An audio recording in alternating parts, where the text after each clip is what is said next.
I just want to focus for 1 second on adolescence, because adolescence is a kind of coming together of all those childhood stages. It's a time of great kind of vulnerability, a lot of pain in adolescence, because that's when you really first start noticing, well, the whole sexual thing. There's a kind of sensitivity.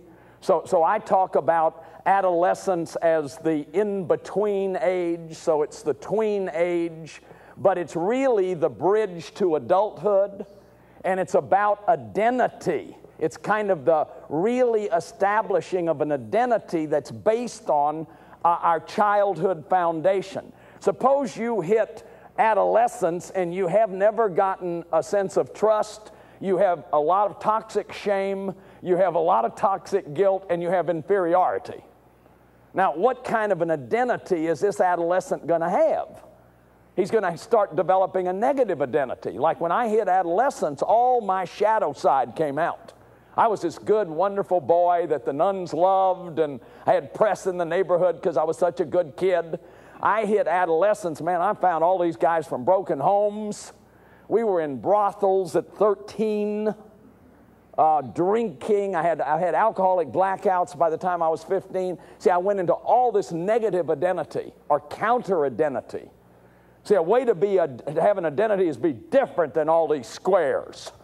You know, to be a rebel, to be reactive, not to be, you know, I remember we used to sit there and drink and talk about all these funky people, you know, that had jobs and were respectable and all this kind of stuff. Now, toward the end of adolescence, though, I'm still a wounded child, so how am I going to find an identity? Well, in my system, I had been a star and a caretaker. So guess what? At 21, I go to be a priest. Here's a way to solve all the problems. Here's a way to solve it all. This is the way that I can establish an identity. But do you see that it isn't really an identity? It's part of this false self, good guy, people-pleasing, caretaking act that I had been in all my life. Because you see, as a child, every child is trying to figure out, how do I matter here?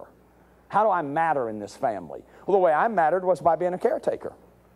The way I mattered at school was by being the president of every class, and I won medals. And so by becoming an achiever, on graduation night, I won all these medals, a standing ovation. I was a raving alcoholic at 18. But you see, in our culture, we love superachievers. We pay performers a lot of money. We pay first grade teachers almost nothing.